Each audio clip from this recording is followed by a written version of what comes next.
Okay. Matunog na item, mini Jeepon OLT. Ayan. Matunog to ngayon sa Shopee, guys.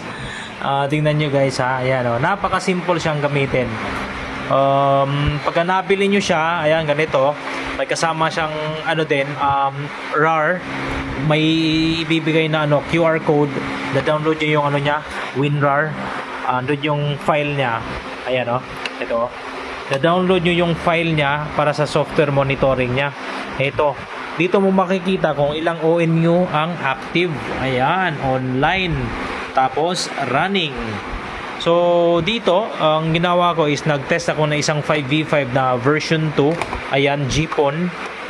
Okay, solid po, no? Ayan, no? Tinry ko isa lang dito. So, nung isinalang ko dito, guys, automatic nakikita ko dito is plug and play siya. Ayan na po, online. So ano ba yung mga nasa niya sa WinRAR or yung file niya once niya i-download nyo?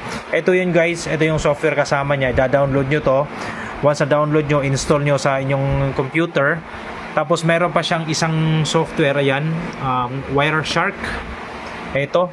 Dito i-install nyo rin dito sa sa inyong PC, laptop para ma-monitor nyo yung niya, yung local network.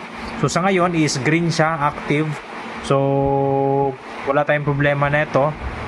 Itong buksan natin itong niya. So, ito, pagka nabuksan nyo, guys, ito, halimbawa, isang modem.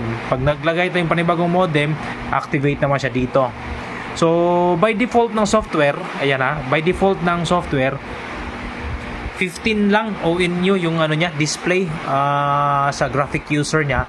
15 lang nakalagay. Pero anyway, dito sa gilid, ayan, lower version, lower left.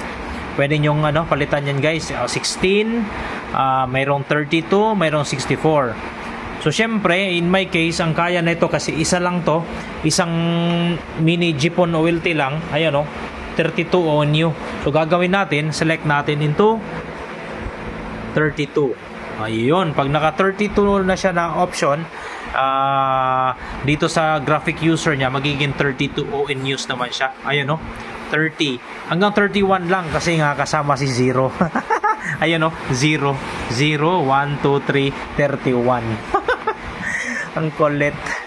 So, syempre, kung halimbawa may dalawa, gawin natin 64, magiging 64 din yung niya, portal or graphic user niya. Ayun, last digit 63 plus 0 sa taas, yan. Online tayo, guys, online, yan. So, halimbawa, pagka pagkakasa nyo or paglagay nyo dito sa sa mga uplink niya, ayan, screwin nyo lang na ilaw to.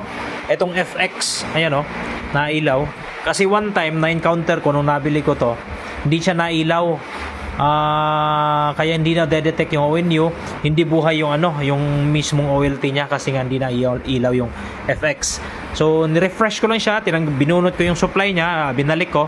Ayun, nailaw yung FX niya. Tapos dito, dapat ang gagawin natin dito sa may option sa lalim mo, ito. Check nyo kung ano yung ether port, ano yung port na stop ko na natin, guys, ha. Ayan, na-stop ko na. Ito yung stop. So, may drop down arrow dyan. Pindutin mo yan. Tapos, lalabas dito maraming options. Merong sa, syempre, local connections, sa Wi-Fi, yung sa PCI Ether port niya. Ito yung PCI port, Ether Gigabit. So, ito, sinelect ko. Ganyan, dito. Ether, Realtek, PCIe, Gigabit, Family Controller. So, once na select ko na yon, click mo yung dito, ayun sa lower right, magi-green light yan, guys. Pag na-detect na niya yung hardware, lalabas dyan is running. So, antayin natin, guys, ng pa siya, buffering. So, once nag-green siya, ibig sabihin nabasa at na-detect siya. So, napaka-simple lang, guys, ang setup na to.